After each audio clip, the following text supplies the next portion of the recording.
नमस्ते and welcome back. Laundry कहने के लिए एक शब्द है, बट इसकी प्रोसेस हम सब जानते हैं। कपड़े धो, सुखाओ, उनको निकालो, फोल्ड करो, आयरन करो, अलमारी में रखो and repeat the process. Such annoying thing. ये तो एक चीज़ हुई, ऐसे और बहुत सारे काम होते हैं जो इरिटेटिंग होते हैं। तो ऐसे ही कामों को थॉट अगर चेंज कर लिया जाए, थोड़ी सी प्रोसेस बदल ली जाए तो आसान हो जाते हैं। तो मैं आपके साथ वैसा ही कुछ शेयर कर रही हूँ। जब मैं कपड़े फोल्ड करती हूँ तो उसकी कुछ कैटेगरीज बनाती हूँ, जो आयरन नहीं करने हैं, जो आयरन करने हैं। कुछ कपड़ों की सिलाई निकल गई है, उसको करेक्ट करना है। अब इसको अगर आप कैटेगरी नहीं बनाओगे तो ये काम कभी नहीं होने वाले। ऊपर से जब आप पहनोगे, उनको यूज करोगे, that time you get irritated. तो यहाँ 3 बेसिकली कैटेगरी है। पहला वो जिनको रिपेयर मेंटेनेंस की ज़रूरत है, तो यहाँ पे मैंने 2 बैग भी बनाए हैं। पहला वो जिसमें मुझे आयरन करने वाले कपड़े रखने होते हैं, तो कपड़े मैं उसी में रखती हूँ, आयरन और जो हम नीचे बेस के लिए बेडशीट बिछाते हैं वो इंक्लूड करके। इससे ये होता है कि इसको उठा के रखने में बड़ी आसानी होती है। आयरन अलग से लाओ, चादर अलग से जाओ, ये सिर दर्द नहीं होता। सेम वे मैंने एक और बैग बनाया है जिसमें सारे रिपेयरिंग वाले कपड़े मैं डाल के रखती हूँ। या तो उनकी कोई सिलाई उखड़ गई है, बटन लगाना है या जो भी। इसमें चेन वाला बैग इसलिए यूज़ किया है क्योंकि ऑब्वियसली सिलाई मैं डेली नहीं करती, तो ऐसा ना हो कि ये फिर से फैल जाएं। That is why now easy to carry. याद करने की भी बहुत ज़रूरत नहीं है, बाकी चीज़ें एज इट इज़ आप रख दीजिए। बच्चों की पढ़ाई को लेके हम बहुत वरी करते हैं, टेंशन लेते हैं और सिंसियर भी रहते हैं। बहुत सारे लोगों ने मुझसे पूछा भी टिप के लिए, तो एग्ज़ाम टाइम के लिए एक बहुत इंपॉर्टेंट टिप आपके साथ शेयर कर रही हूँ।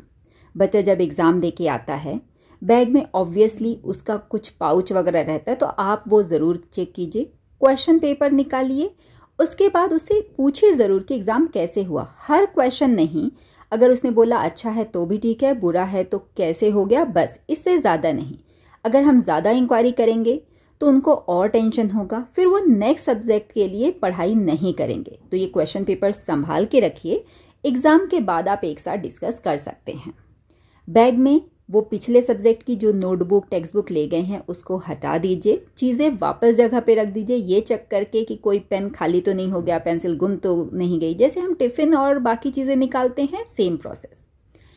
एक और इम्पॉर्टेंट चीज़ कि आप बच्चों को पढ़ना है तो आप उनको जितनी सहूलियत देंगे ना, वो उतना स्ट्रेस फ्री होकर पढ़ाई करेंगे। तो अगले सब्जेक्ट की notebook, text book, rough notebook के साथ टेबल क्लीन करके रखेंगे ना, तो बच्चे उतना नाटक नहीं करेंगे कि अरे बुक नहीं मिल रही है, रफ नोटबुक लेके आता हूँ। जो टाइम वेस्ट होता है वो नहीं होगा।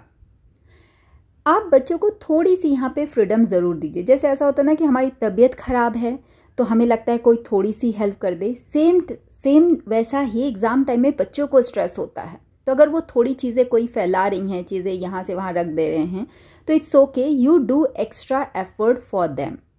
इस समय उनको डांटिए मत, डांट देंगे मूड खराब होगा, अगेन वो उतने अच्छे से पढ़ाई नहीं करेंगे। तो try to keep them cool.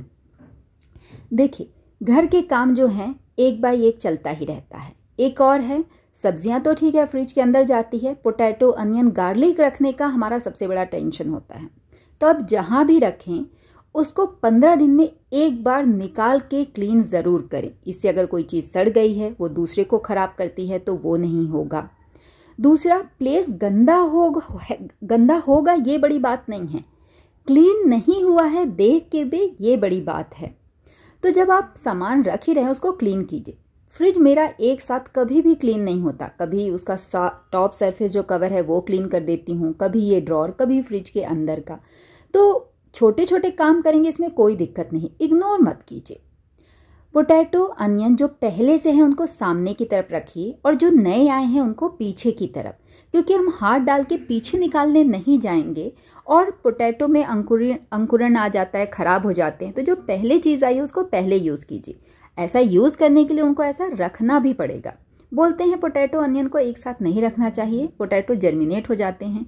मेरे पास कोई ऑप्शन नहीं है तो मैं एक साथ रखती हूँ, खुले में रखती हूँ। ये ड्रॉर में प्रॉपर एरिएशन का जगह है, बीच में गार्लिक रख देती हूँ। हर काम की एक प्रोसेस होती है, कितना करना है वो आपके ऊपर डिपेंड है। जैसे कोई भी चीज़ आती है तो आप यहाँ पे गार्लिक का एग्जांपल लीजिए। इसकी अगर आप एक्स्ट्रा पत्तियाँ निकाल देंगे, इसके जो सड़े हुए खराब हुए जो जई है मतलब छोटे छोटे पीस है उसको निकाल देंगे तो अच्छी बात है, नहीं भी निकालेंगे तो इट्स ओके। आपके पास कितना टाइम है उसके अकॉर्डिंग डिसाइड कीजिए। जैसे फॉर एग्जांपल मेरी एक फ्रेंड है, जब वो पोछा लगाती है तो साथ में स्पंज लेके चलती है। पहले वो स्पंज से टाइल्स क्लीन करती है और फिर पोछे के कपड़े से। उसके पास इतना टाइम है तो वो करती है, मेरे पास नहीं है तो मैं नहीं करती। सेम वे आप अपने काम के लिए कितना टाइम है उसी के अकॉर्डिंग कीजिए। हम सबका एक बजट होता है, प्रायोरिटी होती है। जैसे फॉर एग्जांपल अगर मेरे पास एक नई शेड की लिपस्टिक नहीं है, आई एम ओके विद, लेकिन मेरे फ्रिज से नींबू खत्म नहीं होना चाहिए। मेरा काजल डार्क लगता है कि नहीं, मुझे ज़्यादा फर्क नहीं पड़ता, लेकिन मेरी मिर्ची ना फ्रेश होनी चाहिए।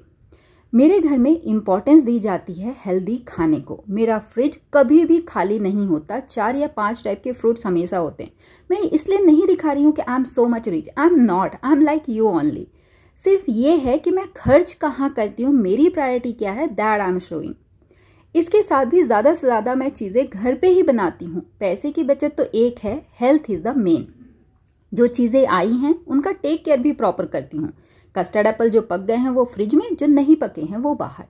बादाम भिगाना मैं कभी नहीं भूलती, not only for me, even for family. अगर मैं हेल्दी रहूँगी तो उनको भी हेल्दी रखूँगी, उनका रूटीन गड़बड़ नहीं होने दूंगी, टाइम पे खाना दूंगी। अब कुछ चीज़ें ऐसी होती है जो हम डेली नहीं कर पाते। गैस हम डेली क्लीन करते हैं, ये पीछे वाली विंडो मेरे से भी छूट जाती है। कई बार टाइम नहीं होता, कई बार ऐसा भी होता है कि उतनी एनर्जी नहीं रह गई है। बट आई मेक श्योर कि जब मुझे लगे कि अब बहुत हो गया, उस समय मैं ज़रूर क्लीन कर देती हूँ, देख के इग्नोर नहीं करती। कुछ काम अगर फिर भी छूट गए तो मैं ये एनालाइज करती हूँ कि ये क्यों छूटे। मेरे इग्नोरेंस की वजह से, आलस आ रहा था उस वजह से। इवन तो कभी कभी आलस भी आता है तो खुद को माफ़ कर दीजिए कि ठीक है ये रीज़न था, अगली बार नहीं होगा। तो अपने आप को अप्रिशिएट कीजिए। जैसे कोई सामने वाला हमको बुरा बोल देता है तो बुरा लगता है, तो सेम वे हम क्यों ना अपने आप को अप्रिशिएट करें, है ना।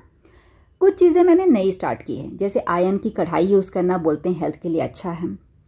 प्लास्टिक की वाटर बॉटल हम कितनी भी अच्छी ग्रेड की यूज़ करें, है तो प्लास्टिक, तो मैंने ये जग यूज़ किया है कॉपर कोटिंग वाली। इसको मेंटेन करना थोड़ा डिफ़िकल्ट है but I try my best. Bottle को मैं कम्प्लीटली इग्नोर नहीं कर सकती। जब हम ट्रैवल कर रहे हैं या स्कूल में बच्चे को दे रहे हैं तो डेफिनेटली हम जग नहीं दे सकते, बॉटल ही देना पड़ेगा। मेटल की देंगे तो हैवी होगा, बैग वैसे भी हैवी होते हैं, तो I can not replace completely and I don't even force me, जितना पॉसिबल है उतना।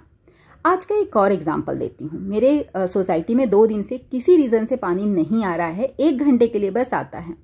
तो चिड़चिड़ करने के बजाय, इरिटेट होने के बजाय, I try to manage the thing. टंकी मैं नहीं मांज पाई, इट्स ओके, मैंने वॉश करके इसी में पानी भर लिया। टैब से पानी नहीं आता, हाथ धोने बाकी काम करने में थोड़ा टाइम लगता है, तो आई एम ओके विथ। मैं कोशिश करती हूँ कि ठीक है, इरिटेट क्यों होना है, ये आज की बात नहीं है। अब मैं लेट नहाई, लेट कपड़े धोई तो सूखेंगे भी लेट, तो चिढ़ के क्या मतलब है। लेट नहाई मतलब रात में, क्योंकि सुबह अचानक से पानी बंद हो गया, हो सकता है कि तबीयत खराब हो, तो तबीयत खराब होने के बाद एक्ट करने का क्या मतलब है। तो मैंने एक दिन उसी दिन रात में ही स्टीमिंग लेके सोई विक्स के साथ, ताकि उसका जो चांस है, जिसका मुझे डर है, वो हो ही ना।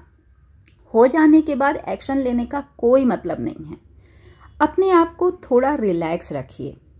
देखिए, ये गर्म पानी था तो मैंने इसी को यूज़ कर लिया ना बेसिन को क्लीन करने के लिए। गर्म पानी डालने से थोड़ा साफ रहता है।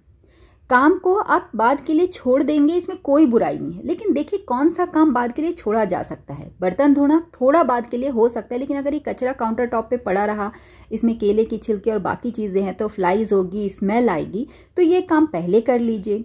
सेम वे चाय के बर्तन जो हैं इसको पहले आप भिगा दीजिए, बाकी नहीं भी भिगाएंगे तो दैट इज़ फाइन, नो। अब जब मैं चावल धोती हूँ तो मेरी एक हैबिट है कि मैं हमेशा धोने के बाद इस केटल में ज़रूर डाल देती हूँ। उसके बाद प्लांट को देना है कि नहीं देना है, that I will decide later on. ज़रूरत है तो दे दूंगी, नहीं तो वापस फेंकना ही है तो फेंक दूंगी। 1 घंटे के लिए पानी आता है तो मेरा सारा काम भी उसी 1 घंटे में निपट जाता है, तो काइंड ऑफ मैं बहुत सारा टाइम भी बचाती हूँ। I take it that way. Recently मैंने लाइव वीडियो शुरू किए हैं कुछ सेल्फ मोटिवेशन से रिलेटेड टॉपिक पे।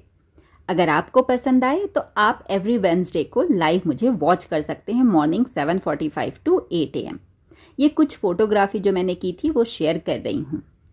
Take care and bye bye. मिलती हूँ बहुत ही जल्द।